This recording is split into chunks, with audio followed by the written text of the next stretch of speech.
So now let us continue with IFRS 18 and now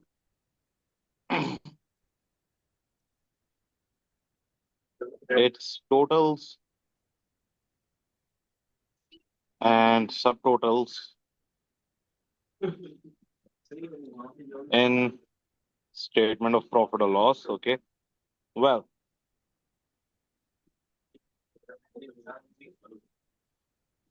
firstly, we have operating activity.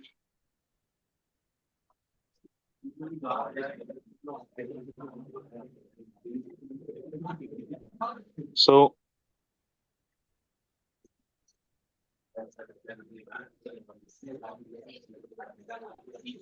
subtotal of all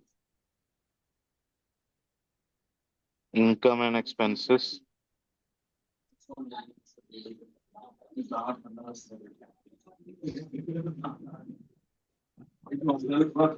classified in operating category.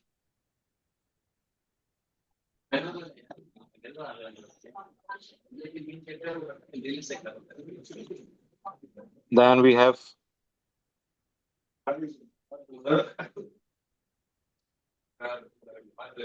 profit or loss before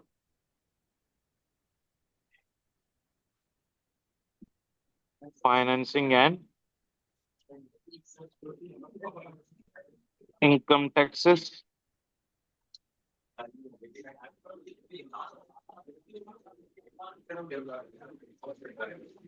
So subtotal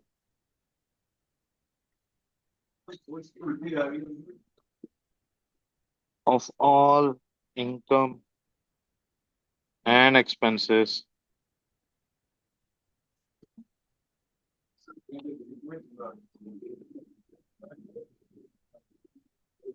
classified in operating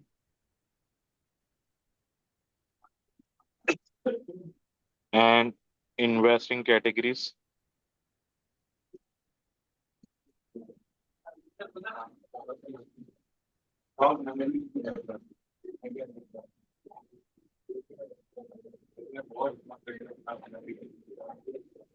Profit or loss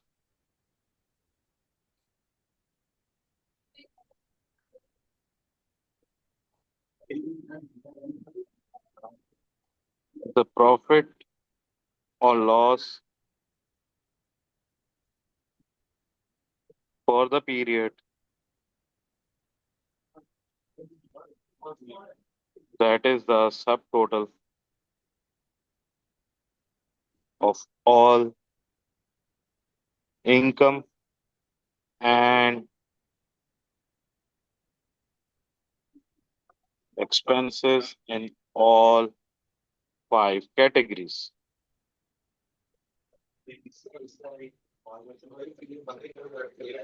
So, although profit or loss income taxes is not a required subtotal, it should be noted that it is likely to be used where relevant, both in practice and in the exam as well. Okay.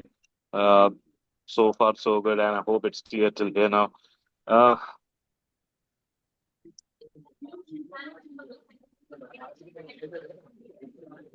Minimum disclosures of statement of profit or loss. So, what disclosures need to be provided? Disclosures related to revenue, disclosures related to operating expenses,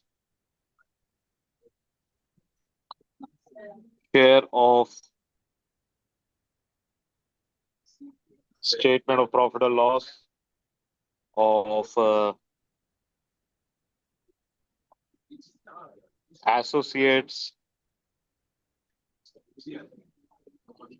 and joint ventures as well for using equity method, income tax expense,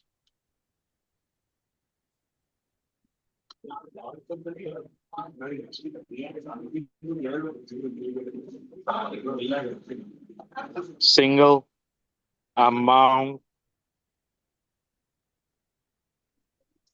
for total of discontinued operations.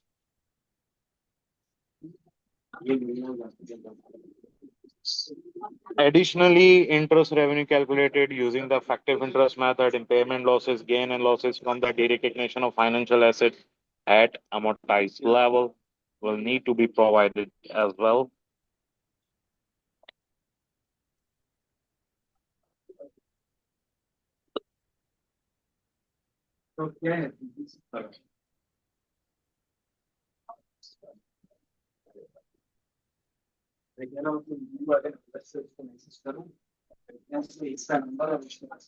Okay.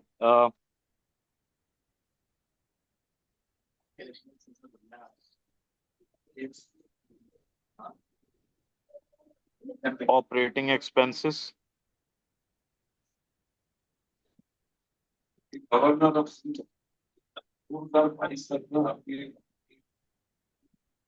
In the operating category, the entity should present expenses in a way that they provide the most useful structured summary of those expenses. They may classify expenses according to, so expenses may classify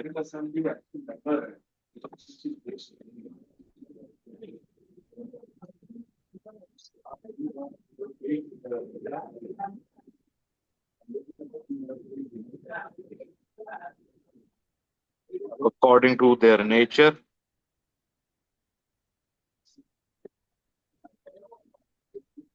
their function, and their function. Each line item presented in the statement of profit or loss should classify expensive by nature of function. However, all the items do not have to use same function or type of classification, right? Uh, I hope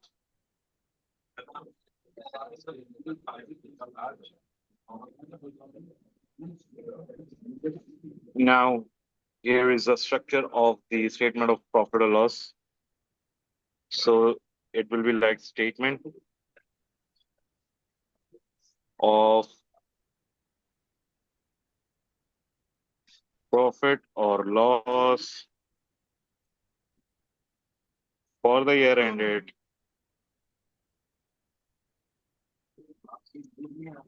31st December 2000 X4. So it's 2000 X4, 2000 X3, just for the comparison, okay? So it's revenue,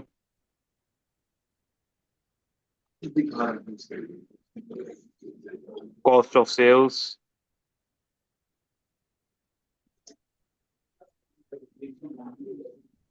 gross profit,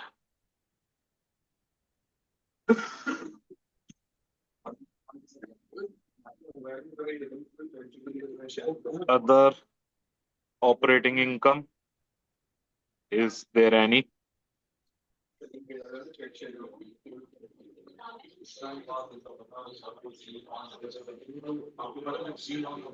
Selling expenses.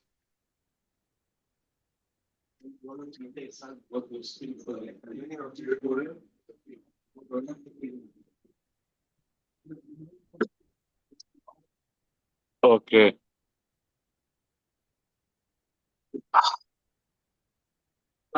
Research and development expenses, for example, journal and admin expenses,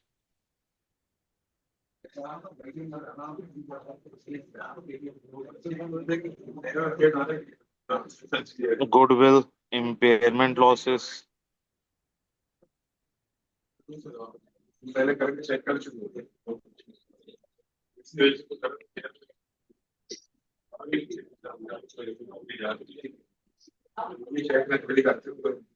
other operating expenses,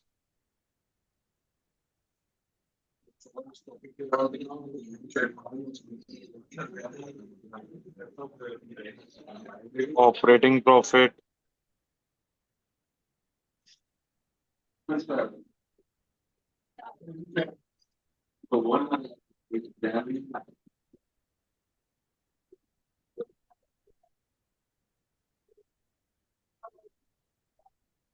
Then we have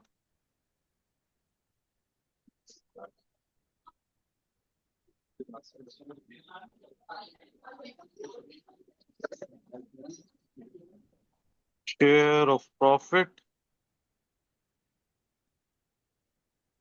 and gain on disposal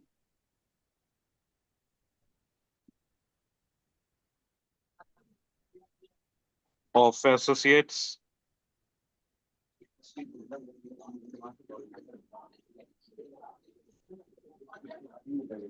interest income,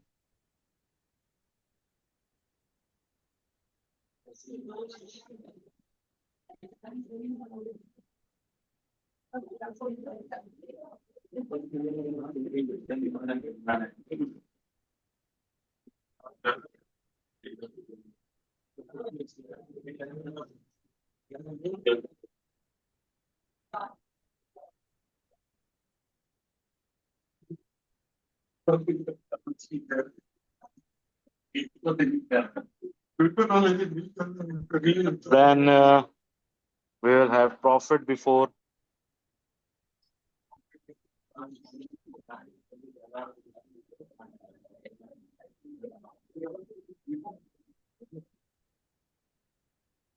financing and income taxes.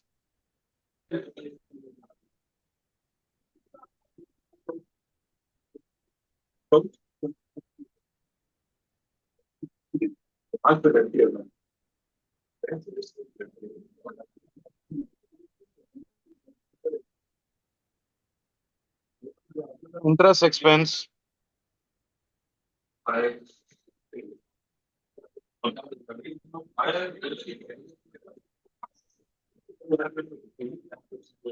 on borrowing and lease liabilities.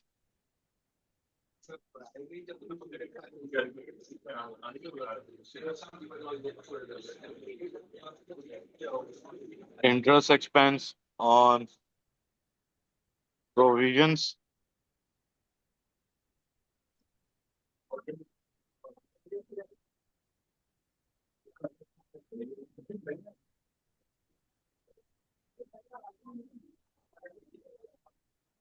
It will be deducted though. Okay. Then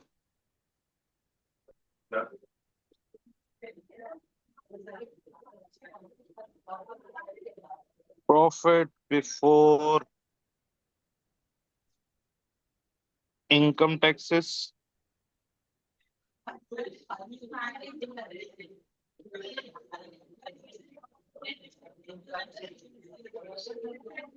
Then we have income taxes expense.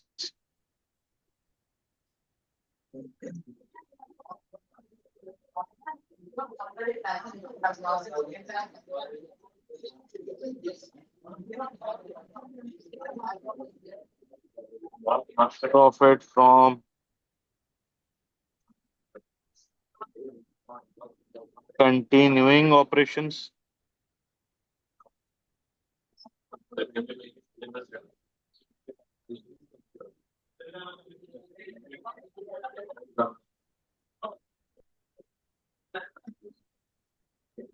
Loss from discontinued operations.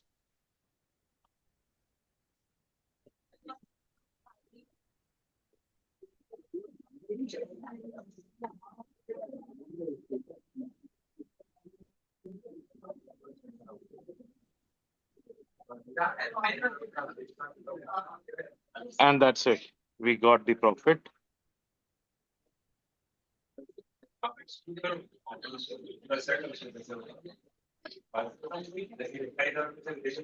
So Well, have you noticed that there is no requirement to explicitly identify five income and expense categories? Okay.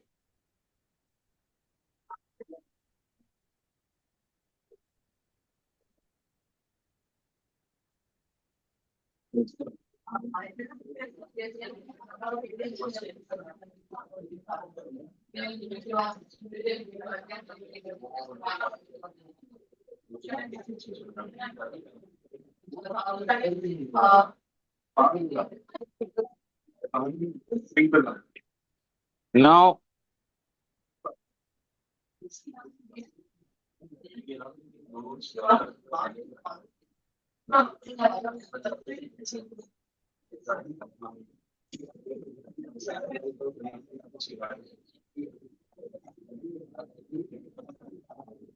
it is statement of profit or loss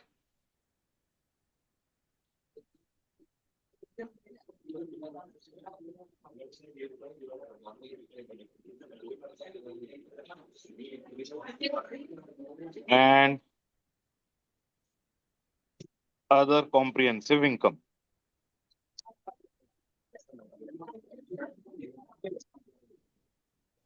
So, if an entity has other comprehensive income, this is presented with the statement of profit. Okay, as explained earlier. So, regardless of whether one or more or two statements are prepared, the statement presented comprehensive income must include. So, what it includes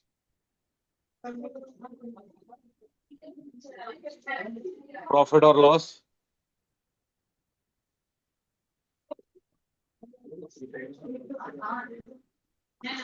other comprehensive income,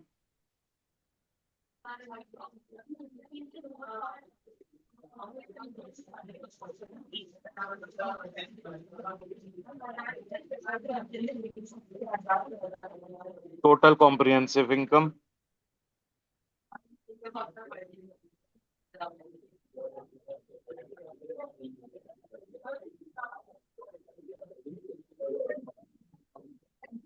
the total of profit or loss and other comprehensive income. Okay, that is the OCI. Other comprehensive income includes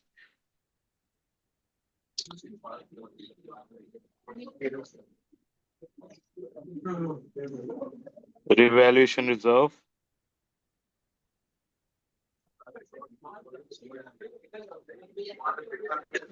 changes in fair value of equity instruments,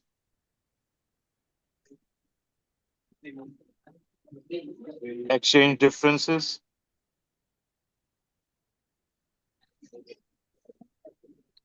so certain exchange differences,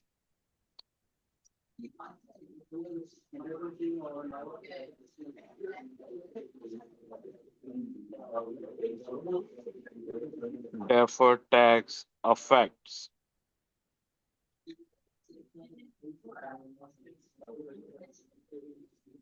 So each of the different types of OCI is prepared as separate line item. The group share of the OCI of an associate is presented separately. Okay, will not be reclassified to profit or loss subsequently and will be reclassified to profit or loss when specific conditions are met. Okay,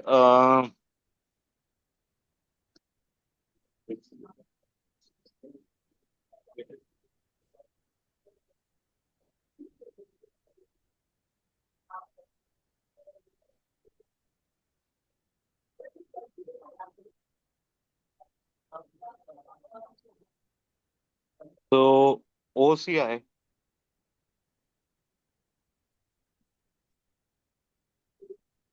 before tax effects will look like this now. 2000x4, 2000x3, right? So gain on property, revaluation,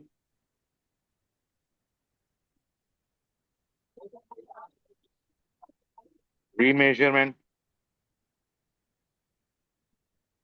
Gain or loss on equity instruments.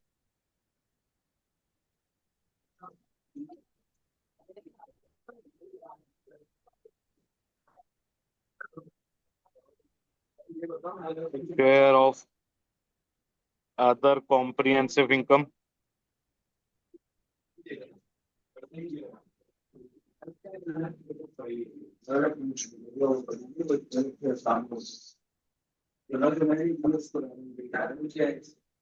Remeasurement of defined pension plans.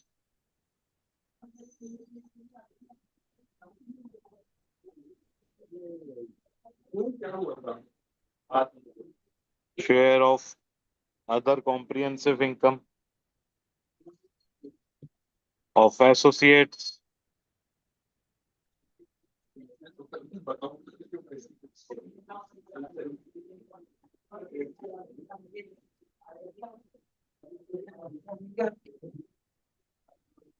Share of income tax,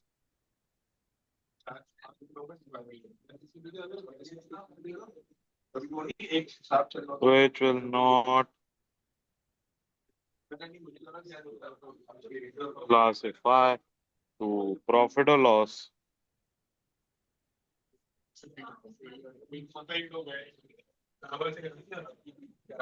That's it.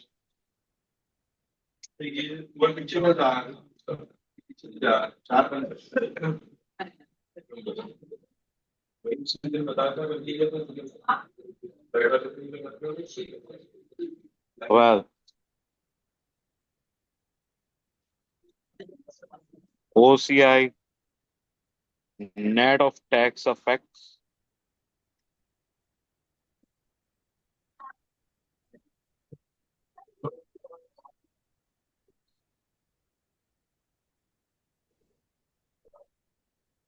gain on property, revaluation reserve, X4, X3, oh sorry, X3, fair value through OCI, right?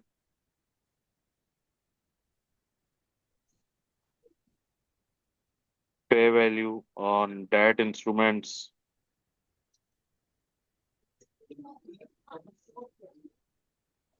So that's how it will works. So where a consolidated statement of performance is prepared, profit or loss for the year and total comprehensive income must be allocated between NCI and the owners of parent as well. Okay.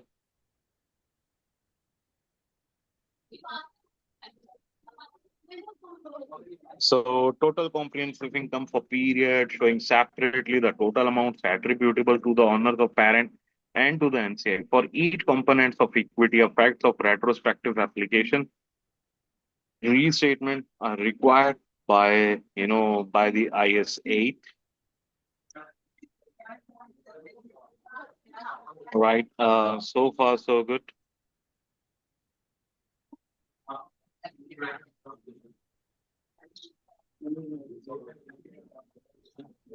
As far as the structure of statement of changes in equity, or you can say the requirements of statement of changes in equity. Okay.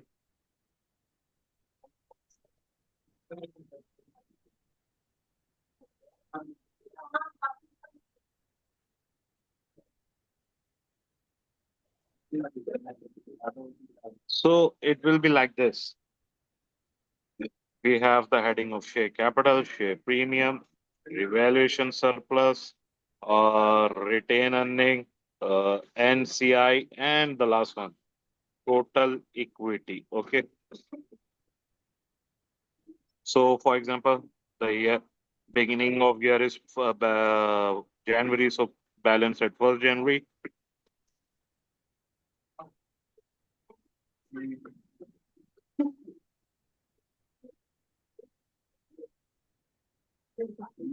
Is there any change in accounting policy?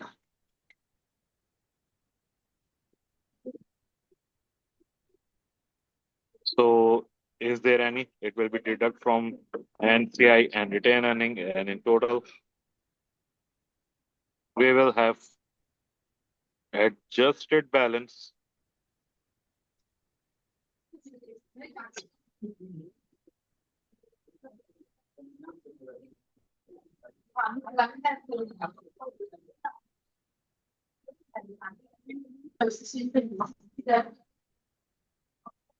Changes in equity for period.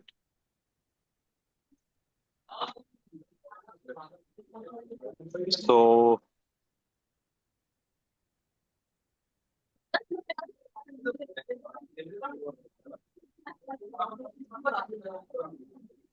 issue of share capital, its share capital, share premium, revaluation surplus, retain earning, NCI, and total equity. So, issue of share capital will come under share capital, share premium is applicable. In case of dividend, it will be from retain, we will deduct it from retain earning. And if NCI applicable,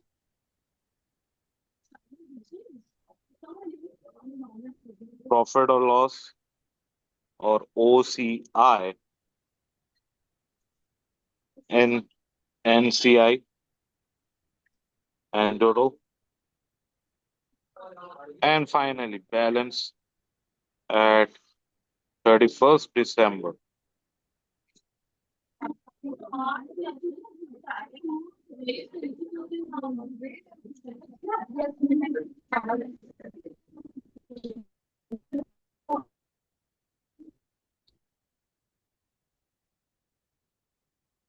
Is in statement of changes in equity. It's like IS1.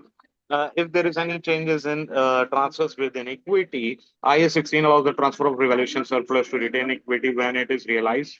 The issue of the compound instruments such as convertible debt requires the instrument to be separated into debt and equity on initial issue, although not explicitly required by IS 32 financial instruments, though. Okay. So overall, IFRS 18 provides guidance on the structure of the notes to the financial statement, the requirement for the disclosures of management debt, defined performance measures, capitals, as well as other information. Okay.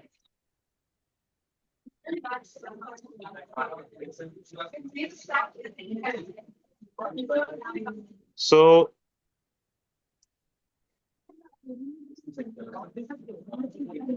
the notes to financial statement should include information about the basis of preparation of the financial statements, information required by the IFRS's, other information necessary for the understanding of the primary financial statements.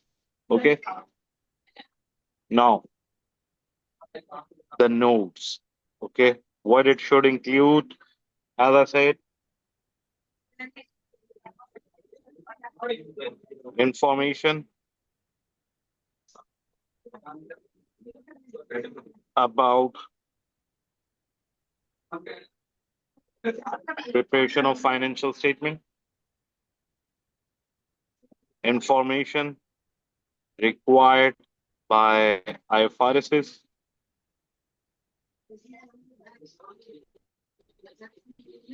okay, other information necessary to understand financial statements,